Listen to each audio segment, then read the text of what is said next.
Merci beaucoup. Bon dimanche à tous nos téléspectateurs et auditeurs de Ralik. Voilà, dimanche vraiment spécial parce qu'on va recevoir un homme culturel. Il en a l'expérience, Nadio Kito. Et avec lui, on va passer vraiment des moments agréables.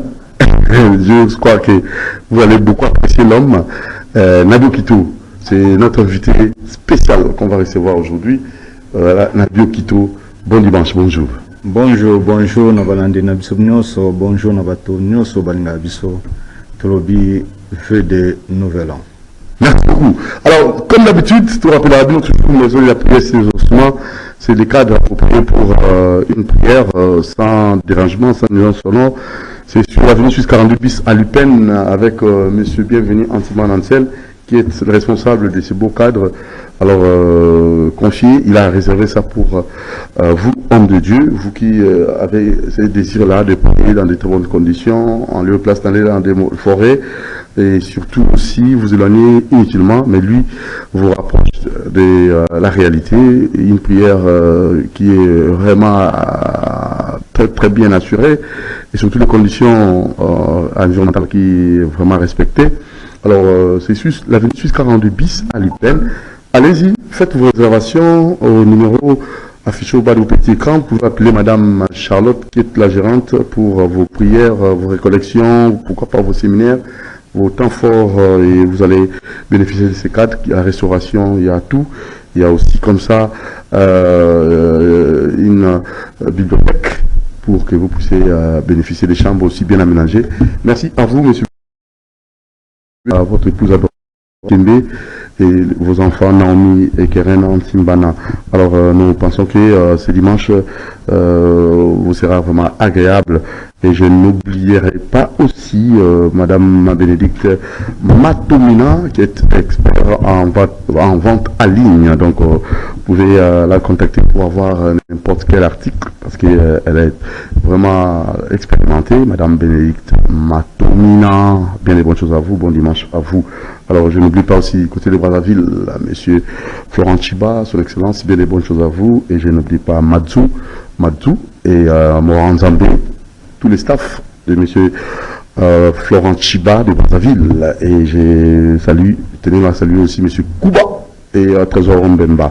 Ça c'est très bien. Alors on va rapidement déjà commencer notre émission. Je vous rappelle, je vous signale aussi, hier vous avez su, c'était aujourd'hui, hein, donc déjà c'est à quelle heure 15, il y a la publication des résultats provisoires, hein, législative nationale.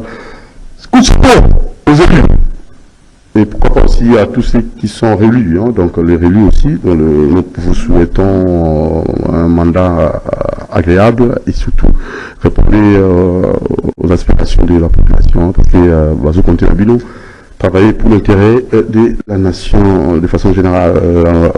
Basaï Bamassoudi, son excellence, coup de chapeau à vous, dit bien les bonnes choses à vous, et pourquoi pas aussi Yémoro. Hein, donc, arrête le coup là. C'est quoi qui? Le coup là, c'est dans les femmes.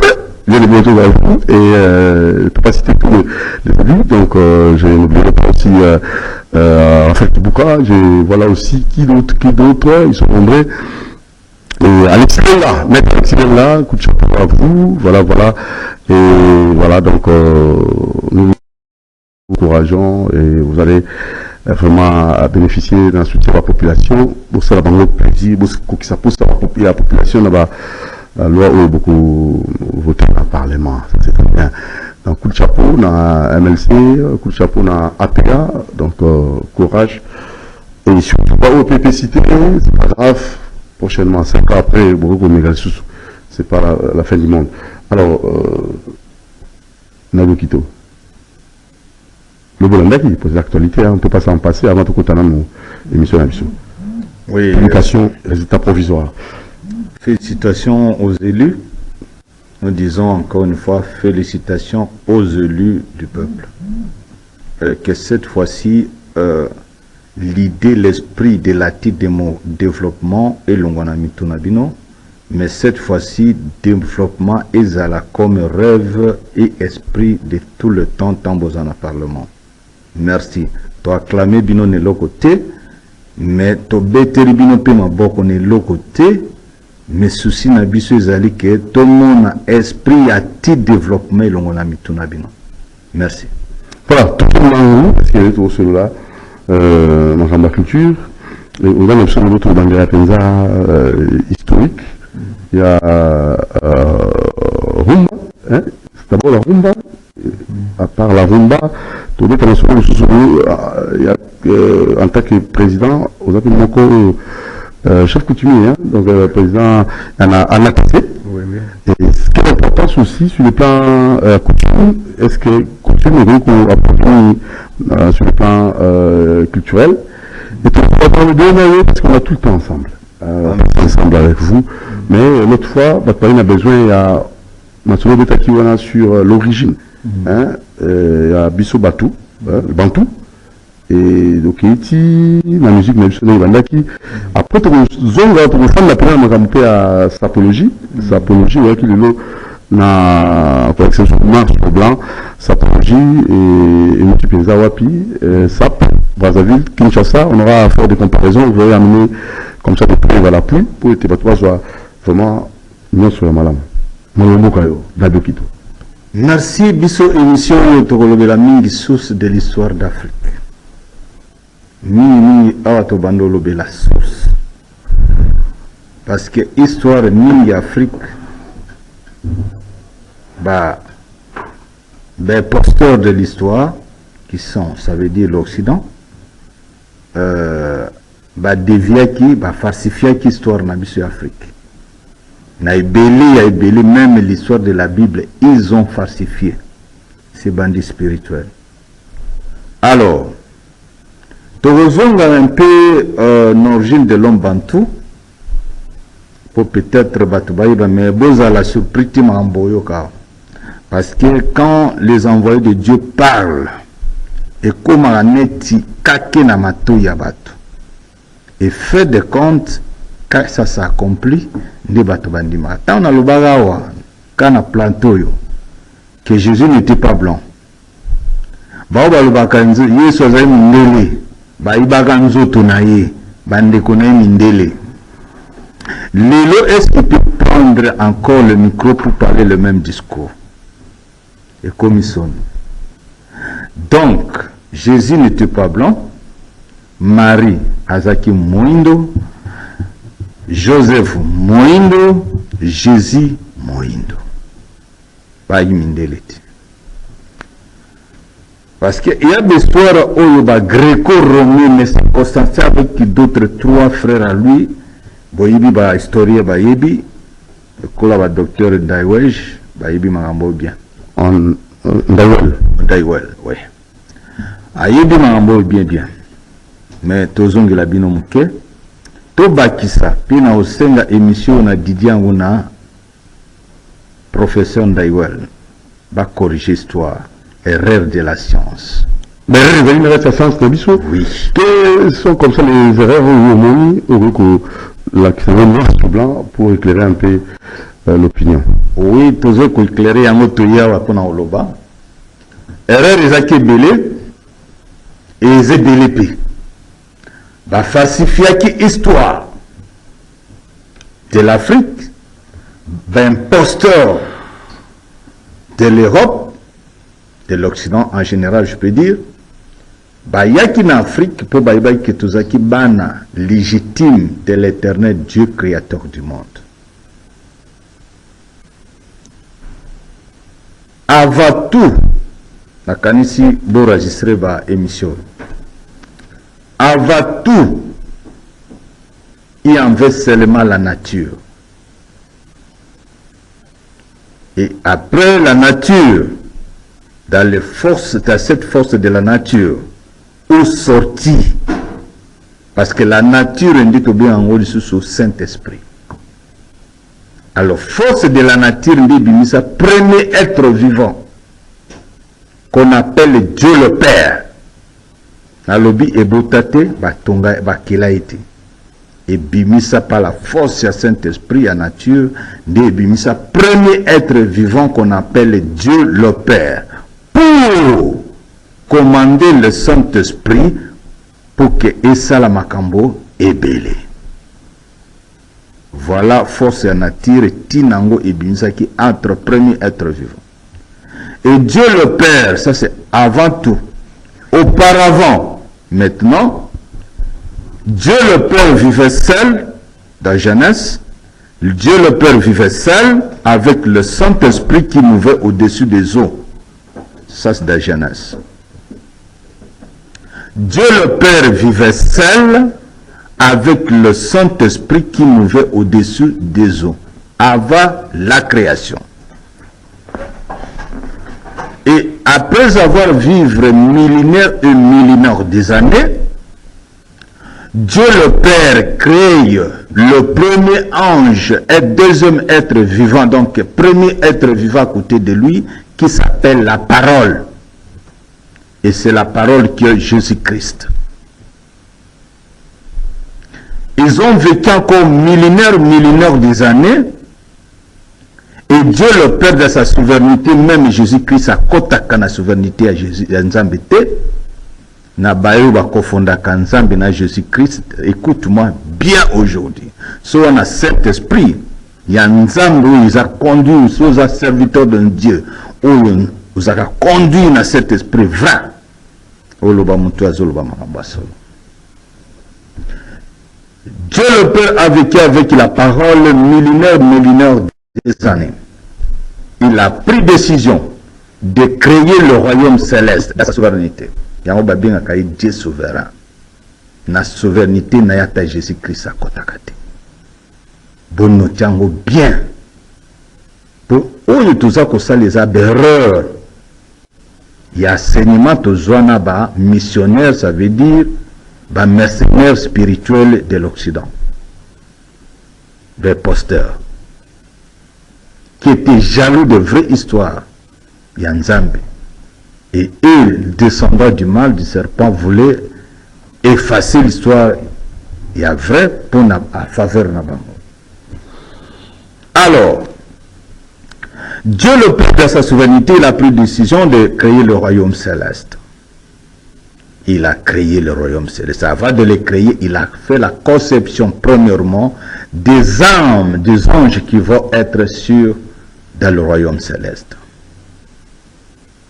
À concevoir d'abord âme, il y a ange. Après, il y a créé le royaume céleste. Après qu'on crée le royaume céleste, Nzambe a créé le monde. Parce que il faut que la source est la base.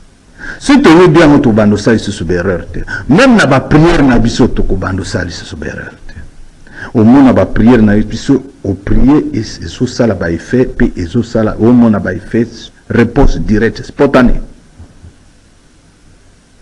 Alors, tant que nous avons créé le royaume céleste, avec une décision de créer la planète Terre.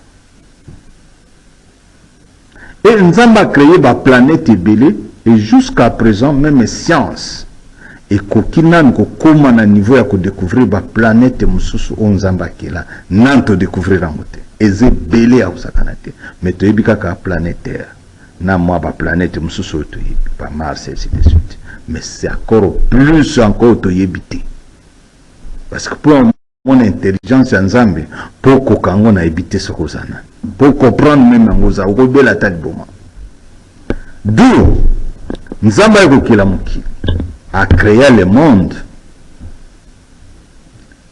a créé Pébatou et Bélé, et ça qui Adam n'a évaté. Ah, mais dis pas ça. Ça, c'est une révélation ou comment? Et ça, c'est une révélation entre le Bible. L'histoire falsifiée. Histoire falsifiée par les Gréco-Romains. Tous nous sommes commencés par Adam et Eva. Faux et archi-faux. Je vous ai parlé ici, je suis en train d'évoluer.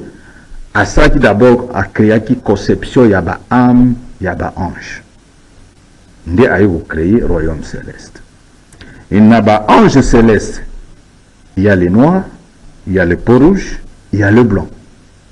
De la même façon, tant qu'on a créé Mokili, a créé Batomundo, a créé Bindele, a créé Nani, peau blanc, peau rouge. Alors, a créé Bato Ebele, il n'a qu'à l'accepter, il va prévoir. Parce que Congolais, il y a un bon. Il y a une preuve. La preuve, il y a un bofanda dia na bekra. Partagez puis monsieur. Bobombango méchama ils histoire du monde. Les explosions du siècle et les explosions de la vérité, je m'excuse. Je me répète, explosion de la vérité, événement du siècle.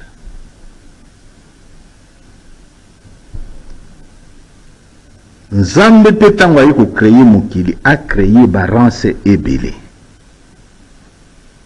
Quand on a créé qui il y en avait de blanc, il y en avait les noirs, il y en avait le peau rouge.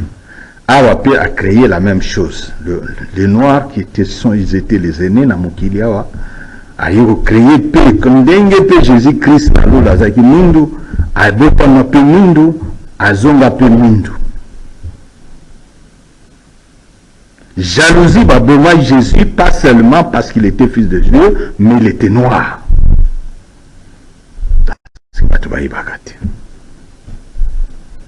Alors, nous avons créé Bato Ebele. Comme preuve, Bolobi Tozali, Bana Adam na Eva, selon enseignement, il y a des criminels spirituels au Baouta en Occident. Balobi, la nature ne change point. Libata bota libata soso soso meme et puis taba taba. Ce que Adam na Eva bazai ba minele ne ba bota biso. C'est la nature, parce que la nature ne change pas. C'est qu'il devrait nous reproduire jusqu'à nos jours, parce que c'est la nature, même sur le plan biologique. Parce qu'on dit la croyance dans la connaissance. On ne peut pas avoir la croyance dans l'ignorance. Sur le plan biologique, un blanc ne peut pas mettre au monde un noir. Mais un noir peut mettre un blanc. C'est la nature, parce que ce sont nous les aînés de la planète Terre. C'est pourquoi eux-mêmes disent que l'Afrique est la source de l'humanité. Le berceau. Le berceau de l'humanité. Alors, Adam na Eva, baki ba mindele, ba boti biso. Nature wani brunga wapi na temps nini ni époque nini bangwa ko reproduire ici sous bisoté. Or, tu dis que jusqu'à présent, nature ne change point. Alors, balobi Caïn et Abel bazaki bana liboso ya Ada et Ève. Moko abomi moninga mususa kimi nzamba lobi muto abomaite même banyama les animaux méchants ba prédateurs ya savane akanga bango ba minoko bali aite akima na yakinda so kitika na Bible wana utangi tina suka oyoka abimela na mboka mususu et na mboka wana akuta un roi akuta batu kuna même y avait roi na mboka wana nde kaye ake kobala. Et tango aboti bana na ye mwana na ye aliboso ya mobali na histoire biblique qui est vraie, c'est lui le père de la polygamie. Mwana ya Kaye ya liboso nda balabasi ebele na monde na planète Terre moto aliboso ya plusieurs femmes, c'était le fils de Caïn. Ça veut dire descendant du mal. Mwana Satan. D'où, celui qui a une histoire n'est pas balobi, batouana oyo esika kaya kende kobima, babimeli wapi. Eh mes amis, tout ça en plateau. Batouana ba oteje pas dans Eva lisusu. Oh, et pourtant balobi ke bana liboso Adam na Eva était Caïn et Abel. Et bah il peut la Bible parce que la Bible ne nous signale pas que bazaki peut même na ba petit frère Nathan wana te. Ah, et puis c'est retour hein. Ah, beaucoup. Alors, le premier peuple vivait dans les cuvettes centrales de l'Afrique. du siège na bango ezalaki qu'occuper le centre du Congo et l'est qu'on appelle l'est centre du Congo. Et cela était qu'on appelle actuellement Parc Virunga. En vrai dit, c'était ça l'Éden. Je n'ai pas besoin. Parc Virunga. Parc Virunga autobina actuellement Eden. Yango nizaki Eden. Parti wana nyonso ya Nord. Jardin d'Éden. Oui, c'est là où était le jardin d'Éden. Ba Belge tango baya awa basali bespétuses scientifiques. Bakuta batapo ya premier peuple qui ont vécu le monde dans le parc de Virunga.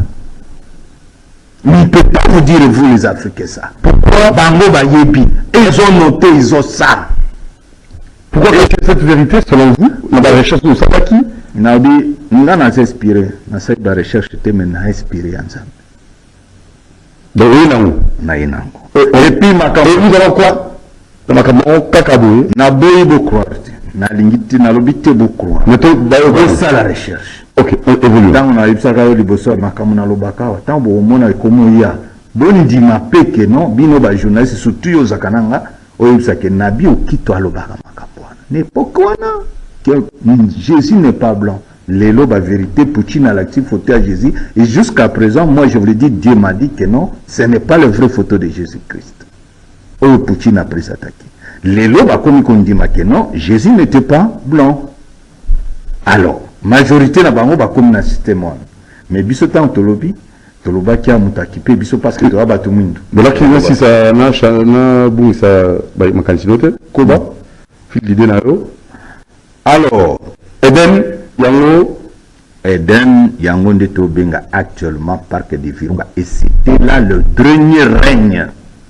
Il y a dernier empire noir, 7e civilisation noire, parce qu'il y avait 6 civilisations après la civilisation Vira. Vira, c'était toute une empire. Empire wana, il y a empire Vira, où la partie mususu etikala le kombo bazo benga au Vira. Siège nango, ezaki place bazo benga Havre dans l'état. Dans le temps, on appelait ça Havre.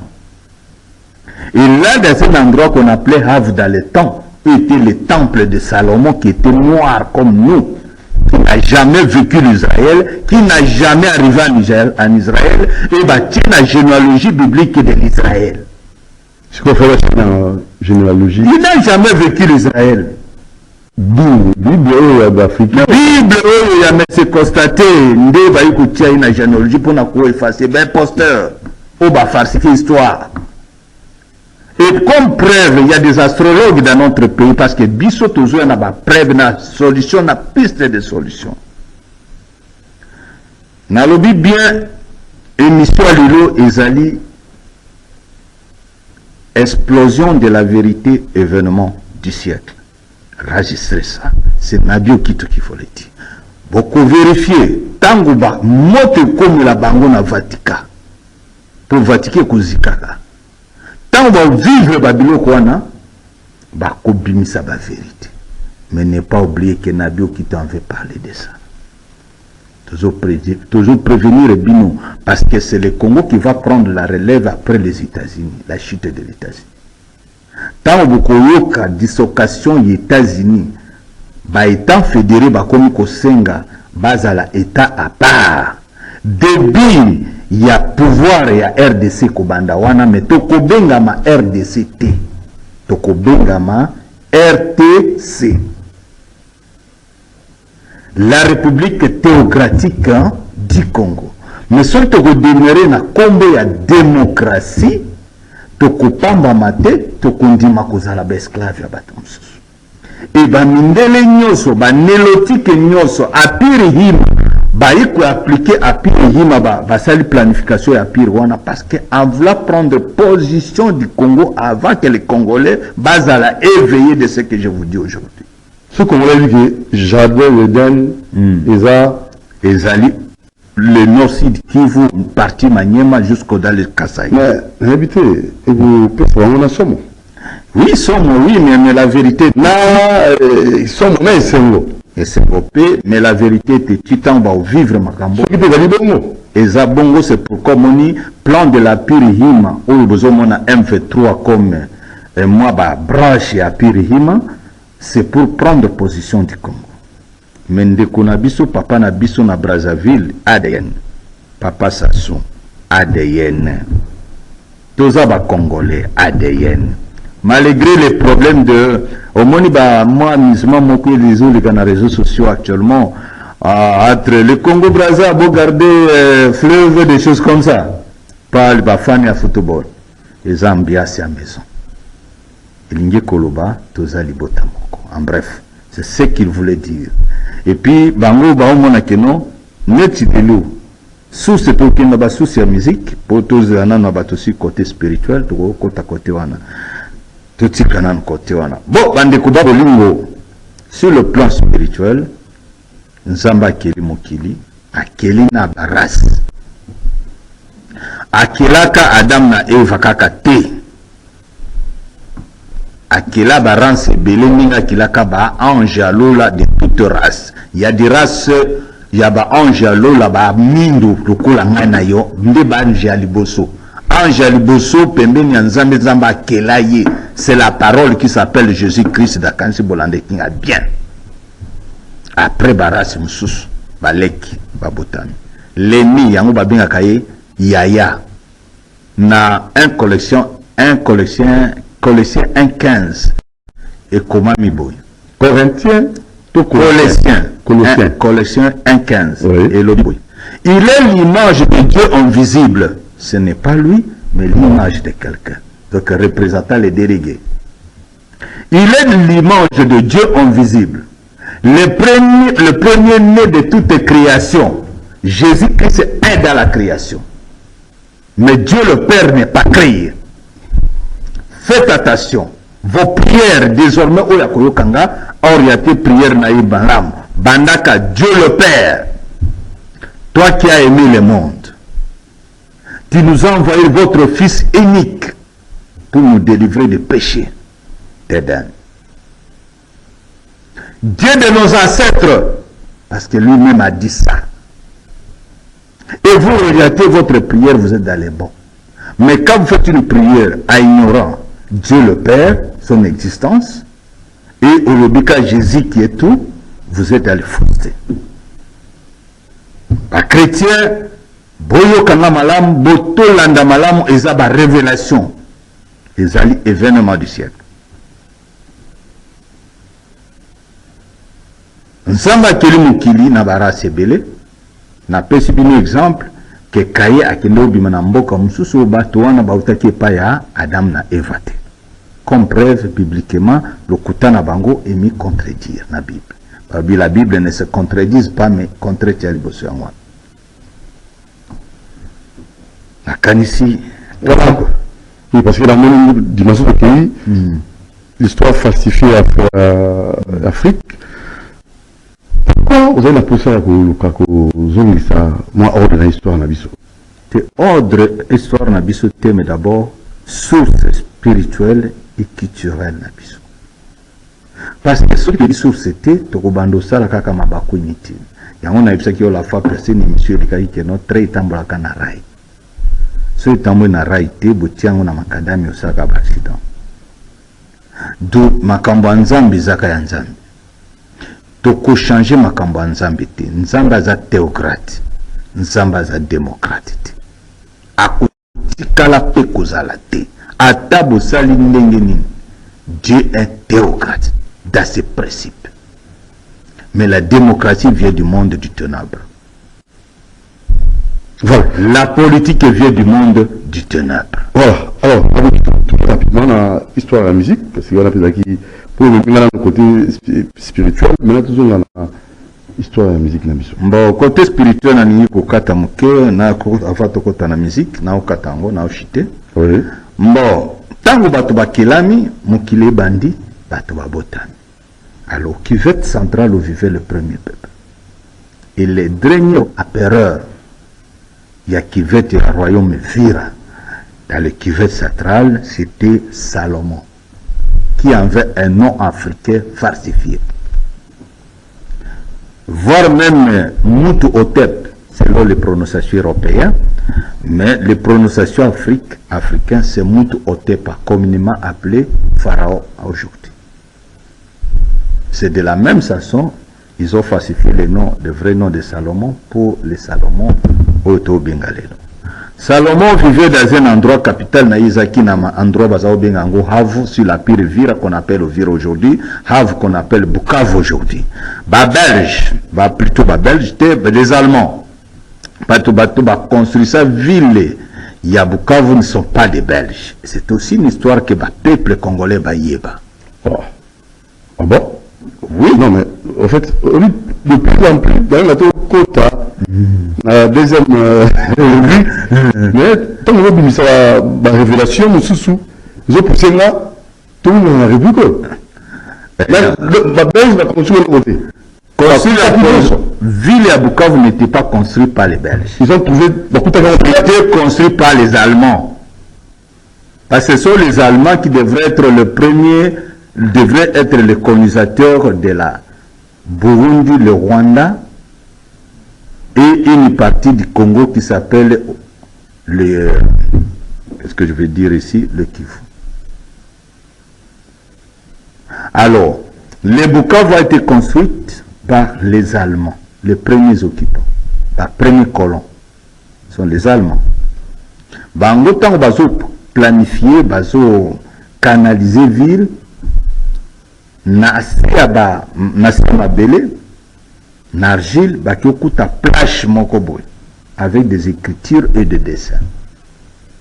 Baso kolamboy, libaya oyo na ba dessin na ba écriture et utiwapi.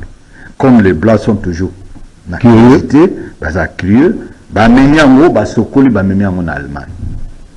Ba lobisi libaya wana. Omoni lambani olation. So bazwika ilambana ndingo za libo et apparaître yo mobima na ba apparaître to bano benga ngona kala appareil 14. Actuellement les années Carbone 14 Carbone 14. Carbone 14. Oui. Les lots c'est facile, plus facile encore. Donc quand on montre na yo ce qui ne ngamo ko na la tango chaque jour.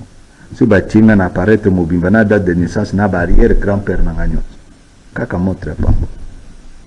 Et tant bakiene lokona, il expliquait que yon zito uti wapi albi na uti na royaume na pire vira na esika bazao benga Havu esika ezaki temple ya roi Salomon. Alors ndenge nini bamindele bazwi ashwana baomeli nango tant ba belge bayi kozwa colonisation babotoli bango Kivu et continue la colonisation belge. Alors bayi kozwa ashwana bapesa ngo ba belge. Ba belge basali pe université Salomon na Belgique. Actuellement université ngo limwe po ba africain na ba congolais o bayiba ki bazaki éveillé babana okenisiko kusala recherche na université wana balimwisiango. Université de Babé va déménager en autour le Congo jusqu'à présent na Google Université Salomon comment wapi. Parce que dans cette université on parle tout de l'histoire que je vous raconte ici. Parce que c'était wana eloba tout. Alors elingi koloba keno tango to fandi wana le roi Salomon Azaroi de l'Afrique si je Bukavu actuel tout kende mwambang ange du mal, ange, rebelle céleste, ils sont venus, ils ont couché les femmes du premier temps, nos premières femmes. Maman Nabiso, il y a 3e siècle après la création du monde. C'était parce que, pour sa précision, c'était dans le 3e siècle, les anges du mal, ils ont couché les femmes africaines, ils ont géants. Géant mathématique, géant beauté, géant taille, géant géographie, géant tout à science, géant wana. Pour bango na avance ya makambo, pour ba leko ebi satan monde ya satan yaka na vitesse. Pour ba lekila biso bana nzambe bango bazwa lidérance. Ndenge bazo croire ko diriger les lois. Oh, d'ici nzamba zo confondre l'Occident d'ici. Kaka na 21e siècle, na siècle beaucoup vivre makambo en Afrique, beaucoup vivre à l'ENI. Bon, bah, vous allez vivre comment les Européens vont souffrir, vont chercher des asiles, comme les lots disent, tout au asile chez bon. Mais question que, bah, Africain, bah, l'ongwa, na, bah, organisation des Nations Unies, bah, l'ongwa, na, bah, Banque mondiale, bah, organisation satanique, wana, bah, l'ongwa, na, biloko, wana, pe, bah, l'ongwa, na, démocratie, na, politique. Alors, dans notre salle de commis belé, bana wana babotami, maman zokendo ça pour moi quand il est dans l'ovulation. Azaka faible. Asedaka mbango so mobana azapembente. Alors, ba ange wana basaki plan de 666, ba yoko coucher ba femme du premier temps. Moi si azana ovulation zokendo toka mai narsus, abimeli atikize a disparaître pour bango ba cause corps physique mbako kelate. Bakoki ko kelate pour bato bayoka bien. Alors balaki na souci à cause na descendance na bango. Na descendance na bango il faut baler bazwa corps physique, ba coucher les femmes du premier temps pour ba misa race na bango. Alors parmi race wana ezali to benga na Bible race de vipère. Bana nyoka. Parce qu'il y a les blancs qui étaient conçus par le plan divin de l'Éternel. Bango wana bomona la balinga biso. Parce que baza 100% humain. Ba chinois oyo bazala qui créé par Dieu peau rouge. Bango bona bomona kaba balinga biso. Alors quand na bango na ba noir, ba ange noir satan o ba mi revolta na satan kuna ba kusha basi na biso ba misa bano ba bengi ba nélotique. Alors voilà que na kati ya ba noir race wana vipère ezali babengi bango banélotique. Na race ya mundele babengi bango banazi, baraciste de l'Europe ou de l'Occident, ba impérialiste. Même mundele le balinga ko dominer kaka race nyonso. Donc en Europe na bango banazi, ba impérialiste. Na Afrique tozana bango banélotique. Alors, baras wana baya okutana yango baza kosiponsoriser porte vers le jardin d'Éden qui est le Rwanda, porte d'attrait qui est de leur race. Parce que biloko to bango pour congolais les loyers bas parce que avant de prendre possession de votre propriété, il faut prendre position. Il faut faire une histoire. Mais où est le jardin d'Éden? Jardin d'Éden. Ah ouais, Congo, RDC. C'est pourquoi tout y est ici. Tout y est ici. Pays beaucoup riches comme Congo Zate. C'est pourquoi dans le Bagana, il y a RDC, Afrique centrale en général. Et c'est pourquoi dans une mission, l'éthique maintenant veulent quoi? Leur mission, c'est quoi leur mission? Ce sont les gens qui n'aiment pas la race pure de Dieu. Race pure de Dieu. Babantou. Et race pure de Dieu, la deuxième catégorie de l'Europe. Balinga bango même bango balinga bango non mona bakote la biso parce que c'est une image de Dieu. Alors il faut que différencier biloko. Alors na plan na bango ezali tango ba yiko coucher basi à premier temps. Qu'est-ce qu'ils étaient le plan au bakotia na héritage ya bana na bango wana? Dans le point négatif positif, la beauté, la taille, l'intelligence à l'avance de l'homme bantou. Alors, d'un côté négatif, la haine, la jalousie, la calomnie, la méchanceté contre l'homme est bantou. Alors, c'est pourquoi vous voyez qu'un Tutsi ne vous aimera jamais dans l'air de veine. Et ça, à cause de semblant, moi les histoires de tribalisme, non, je ne suis pas dans ça. C'est pour à côté de la Bible. Et puis, tant que bayaka, parce que bayaka na mayele, bayaka lobi, bino bakasaye boza biso. Vous comprenez? Pour bazo apporter d'attrait. Tant que vous pensez à un botte d'attrait qui non, biso tout ça le pour la bango, c'est vrai. Bakoti. Oh, bino batu Équateur, boba mbinga bozaka batu si ya ba génération na biso, ba deuxième génération. Botiki nzela, bakoti. Basombi bino. Et bango naza na conquête de la terre jusqu'à présent.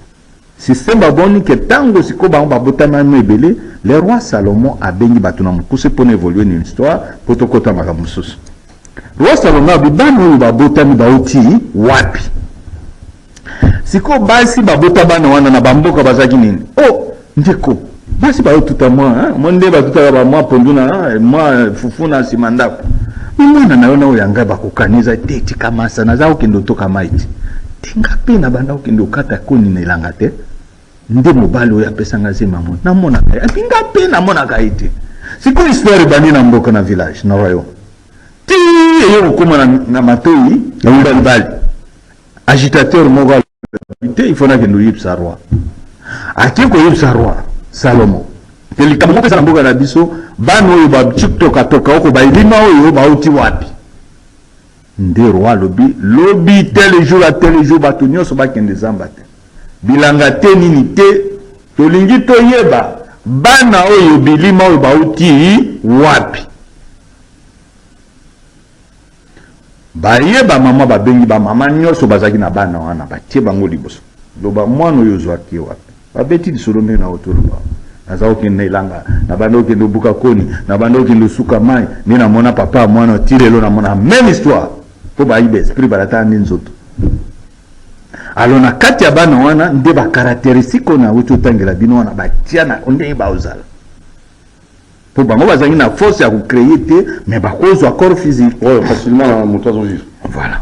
Alors maintenant que faire? Éviter quoi faire? C'est par là que le roi Salomon a eu une décision à Koboma bana wana nyos. Alors nakoluka Koboma bana wana nyos. Ba mama bana ba tomboki. Oh, nini?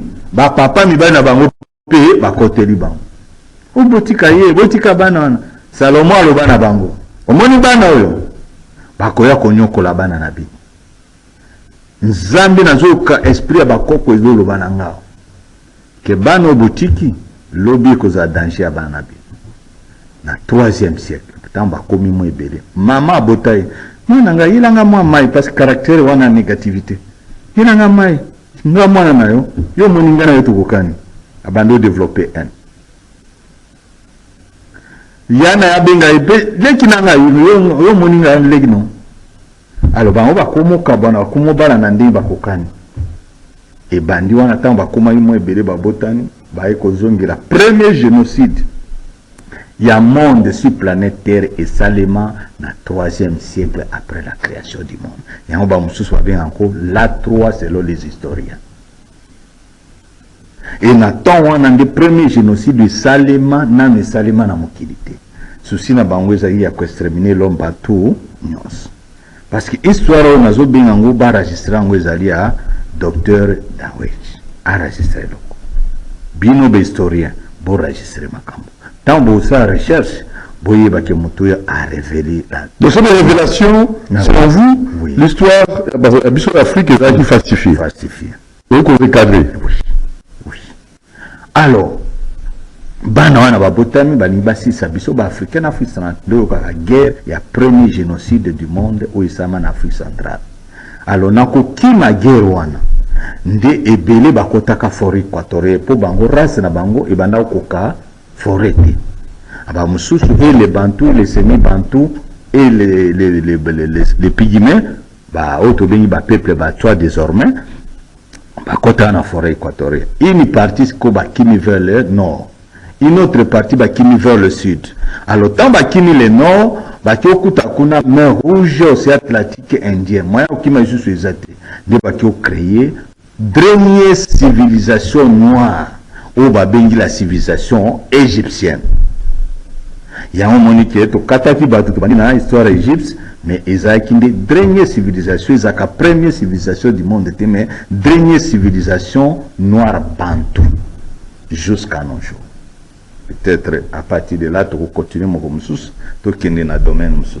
En fait, la vie qui est dans la capture, très souvent, dans tout l'Amrabiso, les affichés, beaucoup de comment, très souvent sur la capture, pourquoi la capture, pourquoi tu continues dans Makamususu, Natikayo, Oluba, en tant qu'historien, en tant que recherche, un homme inspiré, un homme révélé, et les gens vous apprécient. Donc, on a des orientations. Aussi, pour ce qui concerne notre rubrique, la seconde, chef coutumier, parce que nous, c'est la coutume, la culture, apport de la chef coutumier, nous trouvons Nassima, il y a sa bango valeur pour valoriser pouvoir coutumier. Qu'est-ce que ça peut nous rapporter dans Katia Mboka? Parce que dans l'image, moi, jamais illustré, la chef coutumier, vous avez dit la réunion, c'était à l'occasion de quoi? Il y a élection, il y a chef de l'État, et tout félicité qui chef de l'État, et puis Seni, Namusalo et Sali.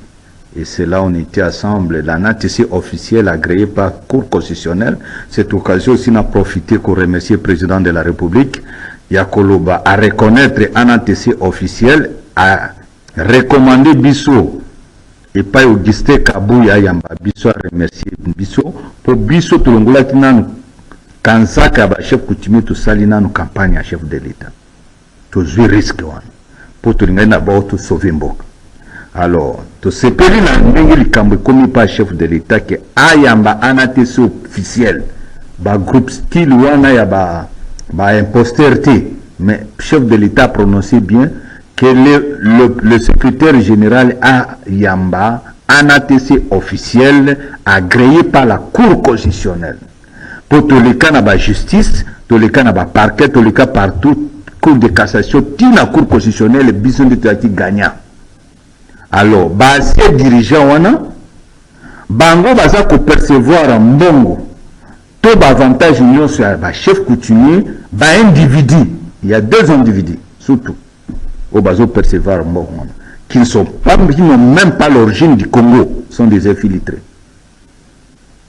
Alors, bazo souffrir le chef coutumier, chef coutumier, ezali premier élu céleste.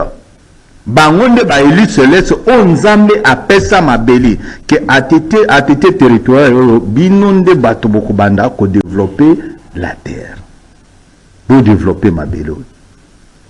Alors nzambe muta apesa mutu na mutu ATT territorial wana na ba chef coutumier bazali implanté na nzambe ye moko toke na table ronde ba chef coutumier na ba politicien toke na table ronde biso nde tozwaka mabele ya Congo na mukusi to na salo ba ine monsieur likaki ba chef ba politicien ba ko yeba te mal nini ezaki na mabele na mal nini ezaki na mbongo. Ce sont les chefs coutumiers de ba sauver les sous mabele, mais tango toye na mboka na biso ba politicien ba déjouer biso ba botoli tout ce qui est de l'avantage à ba chef coutumier. Et pourtant, Sénat est à la 100% à chef coutumier. Pourquoi et comment? Ce sont les sages du pays. Mais celui pouvoir la sages du pays sont des chefs coutumiers. Le pouvoir n'a biso et Zalinet au na table ronde. Bango bazi gouvernement na assemblée. Biso et Zali Sénat. Sénat, il faut te réclamer plus même de 80% à Sénat, c'est pour les chefs coutumiers. Nazo yebisa ba chef coutumier Congo mobimba lite to banda nango siko yango. Biso tozali nde pona ko restaurer coutume, c'est pourquoi on a dit na mandat où il y a Félix et deuxième année à mandat à restauration. Merci monsieur le président, nous reconnaître un ATC officiel, mais elle aura sous que dévoiler awa, prononcer plutôt awa. Et ça souci ma casse. L'institution nous c'est à Kinshasa. Bayebi que ce qui cour constitutionnel est traché le cambo. Les arrêts à cour constitutionnelle ezali inattaquable. Mais comment toquer un protocole d'État, tokuti combo il y a un imposteur que je ne peux pas citer son nom ici, angolais brazzavillois. Nakati ya batoyo akome mabato na cérémonie à chef de l'État. Au détriment de la NATC officielle qui a mandat et qualité. Biso nde pour la transition.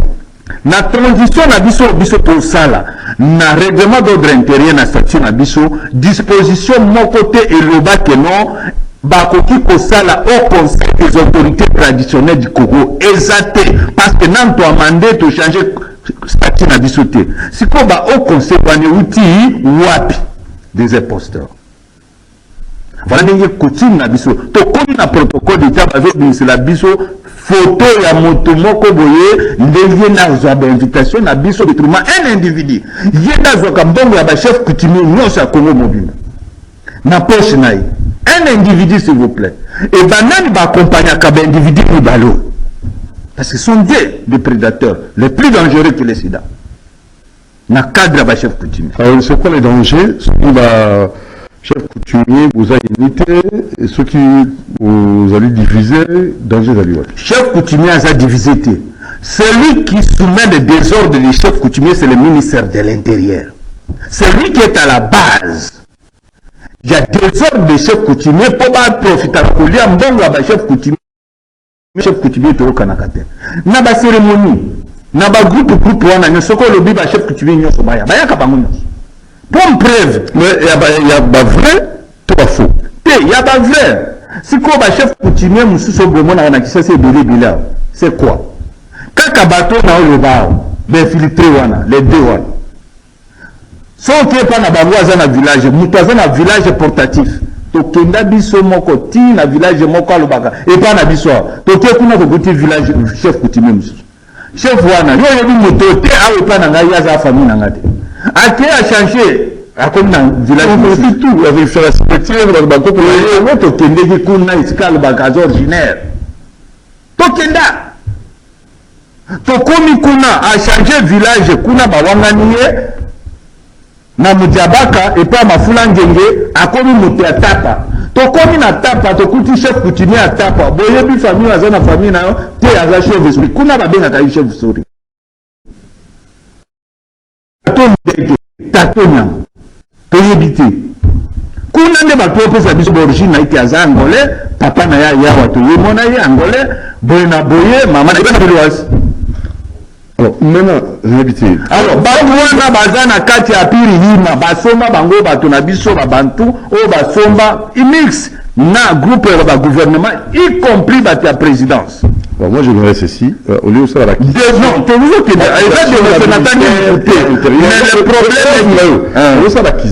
dans le ministère intérieur, les accusations que je donne le problème, ça va beaucoup comment, la correspondance de les institutions, la ATC, l'association de bon, papa, les mal est trop, tokomi trop. Tokomi ba mémo na ba mémo réponse ezakate oui komi ka likamba ba et komi ka président de la République il moko à résoudre au niveau du ministère de l'Intérieur. Ce n'est pas, je dis pas que non, c'est Peter Kazadi, non, depuis ma prédécesseur non c'est Peter Kazadi jusqu'à Peter Kazadi, c'est la même chose. Qu'est-ce qui fait que ma ministre non soit comme en intérieur? Les Camerounais, ce sont les infiltrés wana ba komi na ba carrière minier ba soit kambonga ba chef coutumier ba koma ba millionnaire. Alors ministre non soit zo ya za pauvre non de l'intérieur. Ba hoya bo ba mamie 500 000 millions. Agolo ba isu. DP banani yo kanani ba dino bobo ya kata ba no nyonso ba. Je ne pas yo oye n'a pas sa ministre, il y a sur un bureau, il y a sur la macambo. Ok, on a tous appelé l'image, même en a une image. Donc, dans l'intérieur, il y a un problème à conclave. Le conseil de l'intérieur, il y a séparé le coup de l'habitation. Alors, maintenant, et pas ministre, tout le monde a eu sous 2 jours après, il y a un sous le posteur.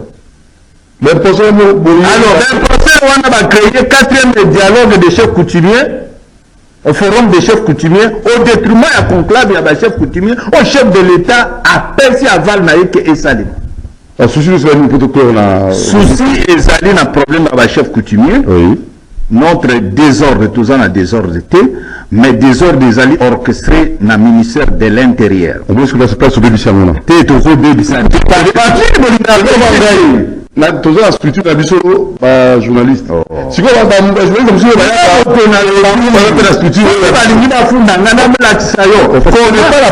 monsieur, ce n'est pas la peur. Toujours dans la télévision, toujours dans la radio, toujours ordre.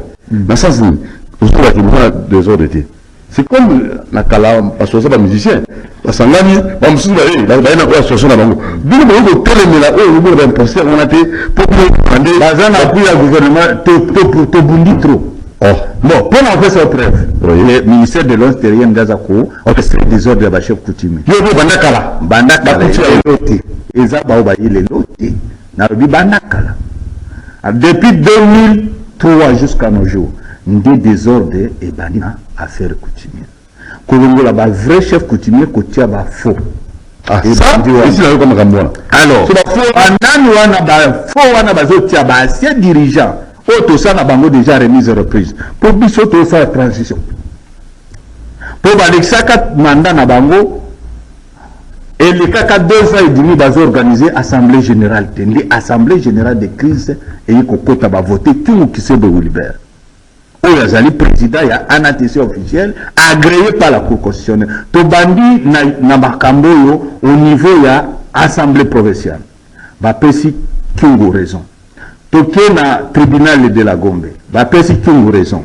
Bango ba yiko témoigner bango moko kuna ke non ezakium. To ke na Cour de cassation to gagner bango. Ti na Cour constitutionnelle. Mais Cour constitutionnelle ti a ebimisi ba renaï. Mais baza quoi piété arrêt la Cour constitutionnelle.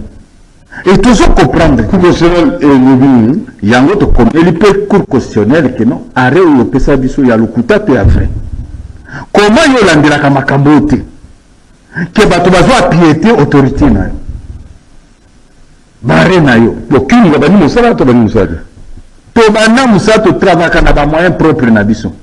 Oh ils ont mbongo di makayaba affaire coutumière chaque année.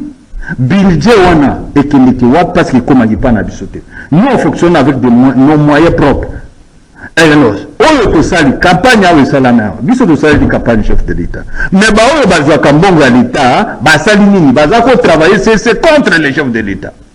Maintenant bah poster wana ba ministre souvent que nous avons invitation na protocole d'État avant biso.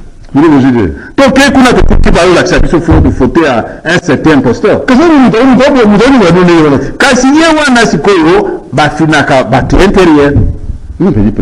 alors, pourquoi tu as dit que l'intérieur aux Obanga, Moubala Bangaka, monsieur, papa, la prison, au Biba, et ça, problème à Mboka, comment pouvoir continuer sur le Mboka et aux la protection. Si quand on a signé l'époque, pour rien, tu vas aborder pour les gens qui nous ont c'est important dans la culture. La restauration, la table ronde, et ça ne peut pas la faire. Écoute, orientons le débat. Non, orientons, je suis dans le chemin. Il ne faut pas avoir peur de la vérité. C'est toi qui as peur. Vous avez la peur de la vérité. Moi, je te donne la parole. Non, la vérité est celle-ci. Oui. La note est cette carte qui est dans la table ronde de la politicien. Ezaki Moko. Ok? Mais maintenant, Nani a sali subdivision, créé un groupe skill et un chef coutumier. Et baza légaliser, baza un certificat d'enregistrement wapi. Le ministère de l'Intérieur. Et ce ministère de l'Intérieur avait un dimanche qu'on divisait, c'est le ministère qui nous divise. C'est là moi j'accuse le ministère de l'Intérieur. Parce que la note c'est Zaka Moko. Et Zaka 5 ans renouvelable une seule fois. Mais Zana Moussou a banni depuis 2003 jusqu'à présent, il se prêtait toujours président de Yanatese. Azan a combien de mandats? Personne n'a de réponse. Personne n'a réponse. Il y a tigalité. Oh. Et en même temps, Kuna Azana occupation Moussou. Il y a l'État, la charge Moussou, côté Moussou. Oh, loi ya Mboka na Bissau Lobi, on qui occuper 2 postes à l'État au même moment. Et tout ce qu'on déplore des chefs coutumiers au Congo, Batouana Bassia dirigeant Wana Yanatese. Tout le monde de tout le monde yo le bibana na ngai statut eza famille moko oyebisa bana bana ngande papa na bino nyonso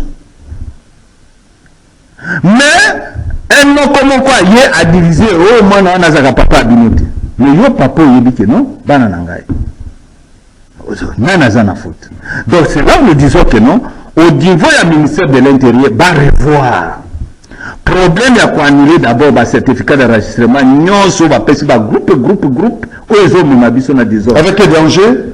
Quel danger c'est d'abord diviser les chefs coutumiers pour na ke ba pénétrer biso makambo toujours vivre ba kwa mutu na ba est ba tali bosso so ba koti ba o ba banana faux chef coutumier faux chef coutumier a terrain na ba obatie ba pesi bokonzi quel danger de courir combien de chefs coutumiers ba boni bango ba kati même nous autres naï to registré na mboko ti le loto ko bana moko mboka nini po bo quand on a un chef coutumier voilà malamu zapi malamu oyo toza kosenga ezali na bakonzi ya mboka likambo etikali siko na maboko Augustin Kabuya secrétaire général chef de l'état zoyisi makambo na maboko nayo oyamba biso remercier biso yo préparé biso ayamba biso après investiture na ye recommandation à chef de l'état pour chef de l'état peut à comprendre que au niveau de l'intérieur ça ne va pas il a toutes les informations maintenant yango tozo senga nzambe ya lona na bakoko na biso to salaki jeune prière pour que congolais nyonso ala mukala veille va voter président de la la mukana esprit ba koko pour va voter président ezaki likambo mabele alors maintenant il a le même esprit toza ko senga président de la république ba chef coutumier balobi candidat préféré na bango l'homme préféré na bango l'intérieur maintenant Christopher Ngoyi Mutamba, merci. Ah, pouvoir coutumier, l'homme favorisé donc moto ba chef coutumier ba lingi. Ba mon un intérieur ils Christopher Ngoyi Mutamba. La zone de troisième fois. Ba chef coutumier biso anatesi officiel. To sengi na gouvernement ya sika. Monsieur le président, soko yoka ba papa na yo, soko yoka esprit ya ba koko na biso. O to bondi na yo na campagne, ba mususu ba bondi si aussi, mais biso to clair na ko soutenir yo. To sengi Christopher Ngoyi Mutamba na ministère intérieur pour abongisa la biso. Donc le gouvernement oya ndé ko début nous conduit moi aux on peut pas. Alors, tout rapidement, dans le dernier point, dernière rubrique, musique, na sap, parce que nous avons quoi. On a dit la temps, c'est tout de la sap, tout de la nous sommes balés. Bon, la musique qui marche toujours avec la sap. Ok. Namboka nabiso. Mais on va apaiser, on va qui vient. Qui vient ça? Kimeza na kansi bakonzi bayoki le chef de l'état a bien informé na makala. Alors là après tout les gars la radio hein, ça j'ai oublié à chaque fois la radio il faut faire un petit rappel la télévision va tout la biso va comprendre tout bandaki mais la radio un petit rappel hein, vous nous écoutez sur Alic 96.8 MHz nous recevons pour vous Nadio Kito, c'est un chercheur, c'est un homme, un historien inspiré, voilà, donc c'est avec lui, on a essayé comme ça de faire un recadrage de notre histoire, de l'histoire africaine, et aussi parler de ces problèmes de chefs coutumiers, et ils ont comme ça l'anatissé, lui en tant que membre. Il est vice-président, secrétaire général. Je suis président AI, président du conclave. Et puis porte-parole des chefs coutumiers. Et l'importance, chef coutumier, et Makani Namboka, ceux qui pouvoir coutumier, ils allaient rester. Première base. Et nous, tout ce qui ça a pas été pouvoir coutumier, ils ont ici Namboka Nabiso. Et bien là, tout qui a dernier point, toujours bien Makambouya, musique et la SAP. Et moi genèse, moi historique, parce que lui, c'est un chercheur au habillement avec Doudou Monti au micro. Et de l'autre côté, il y a Moron Djambé et notre ami Olivier Longango, on a prise de vue. Et de l'autre côté aussi, côté télé, on a Boronzinga, côté radio, l'exploitant, l'opérateur de son, Rodriguez, Japonais Labazou, régisseur général. Évoluons, finissons-en dans la dernière rubrique. Oui, merci Mingi. Ezali Nabi Okito, la parole de Nabi Okito. Et Nabi Okito dit ceci. Ngaïte m'explication ensemble. Na avant na botama na mokili oyo, histoire nous apprend quelque chose. Histoire et loba na biso que la musique est source du monde. Ce n'est pas moi qui l'ai dit. Ça c'est l'histoire. La musique source du monde, c'est la musique congolaise. Qui est la musique source du monde. Où il y a musique qui est bouja kanzoto. C'est Eutina Congo. Et quel Congo? Précisément, l'Équateur, chez les Mongos, a commencé le premier tambour noir. Alors, vous allez trouver, même Bana, et les Mongos sont descendants de Muntu Otepa, communément appelé Pharaon. Alors, les Anamongo, Bétoile et Asaya Salomon, et plutôt Asaya Pharaon, vous voyez qu'ils ont éclaté d'une manière et d'une autre.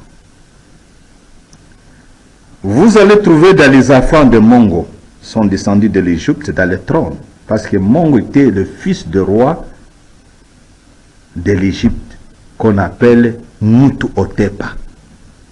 Muntu Otepa. Il prononce mal le nom.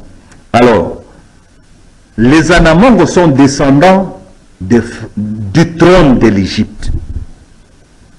Bakoti Congo par l'Équateur, Bakendeki, après le génocide du 3e siècle, Bakini, Bakiosa, la civilisation égyptienne, Oyo Nabino, dernière civilisation noire, Oyo Zalaki, 7e civilisation Nabiso Abatumwinto. Alors, Tozongi en Afrique, Bakendeki Lissus, Baeko Zonga, parce que Eloko Nangana Lubana, professeur des universités, parce qu'il parle mingina vague moko. Il y avait le premier vague qui sont montés vers le nord, tout ça l'Égypte. Nous avons détruire la civilisation égyptienne par désobéissance. Il y a Bassetre en Égypte, qui est une civilisation noire bantou. Il y a Bisso, il y a Muntu Otepa. Alors, nous avons zongi Sibiso et sous en Afrique centrale, iskato Otaki. To Kima Bitumba Tozongi.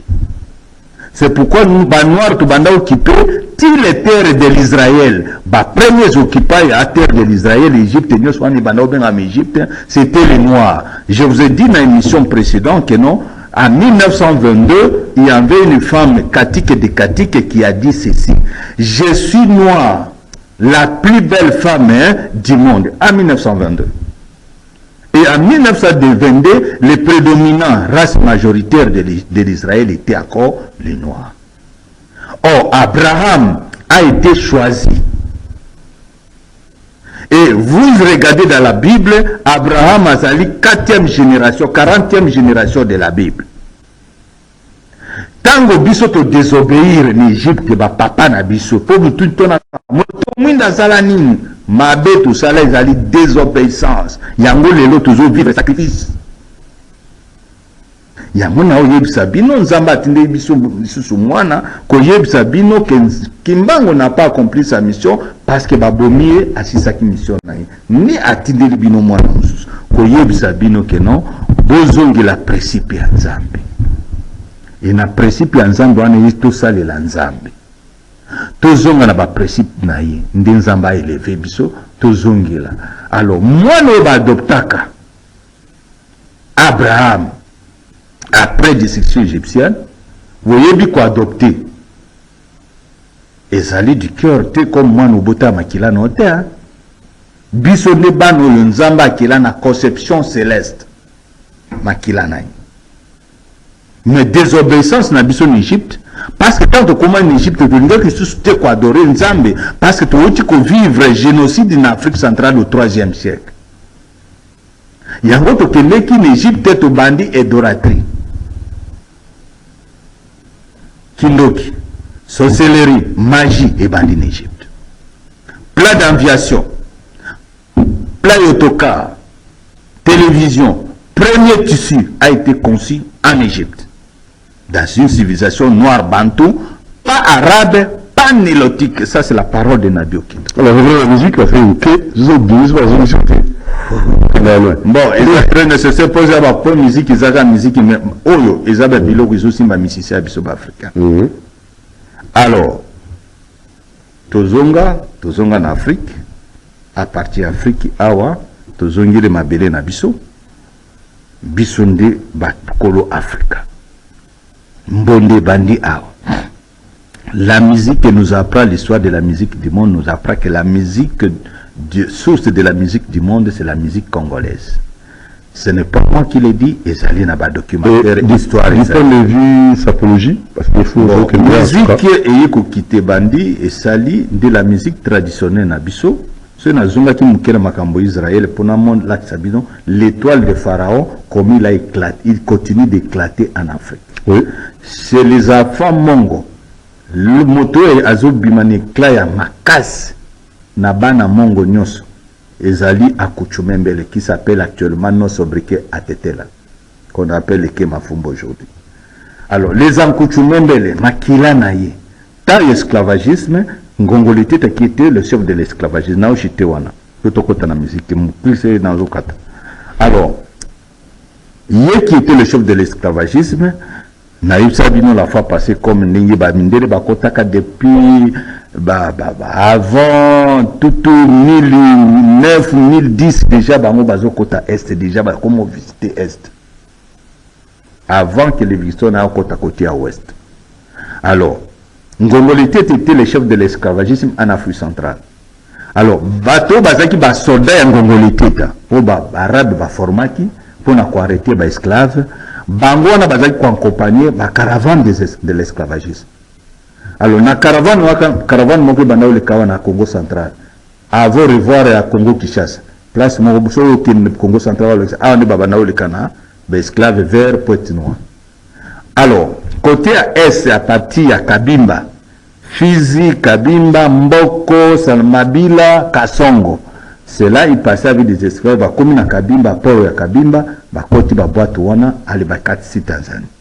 Parce que bisona Tanzanie tuzakana frontière naturelle té. Ezali lac ndisa nakati. Et lac ezali ko l'océan. Alors ba komi na Tanzanie à partir de Tanzanie on a ni bazao même. Alors ba to bazao ko accompagner des esclaves ils ba soldats étaient là. D'Ngongolité. C'est pourquoi l'histoire dans le livre de l'histoire au Bakomi, avant l'indépendance, après l'indépendance, Congo belge, Rwanda, Burundi, page 70, je précise, Botan à page 70, les soldats étaient là au Burundi, au Rwanda, en Tanzanie, au Kenya, en Ouganda et au Kenya. Et ces soldats-là qui accompagnaient ces caravanes, Bakokaki Kozonga, les sous-titres, esclavagisme, ici. Bafanda Kuna. Alors, côté Bafanda Babotaban, au Kenya, na Congo Brazza, au Koyoka Moko Abimi Yombi, au Pango. C'est les soldats de Mongolité, ya batetelo batikala kuna. Au Kenya, na Gabon, au Kuta, au Dimba. Omar Bongo, au Dimba. C'est ça l'été là encore. T'as l'étoile à Salomon Ndisa quoi, éclaté. Au Kenya, Nigeria, au Kuta, Ombasadjo. À ce président nigérien. C'est dans les tribus des Yoruba. Les Yoruba sont des bateteras qui sont restés là-bas dans l'esclavagisme des Ngongolité, les soldats.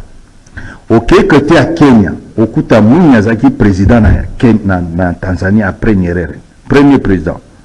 Après Nyerere, c'est Mwinyi. C'est un Mkuchu de Maniema, qui est là actuellement, qu'on appelle Batetel aujourd'hui. Mais le vrai nom, c'est Akuchumembele.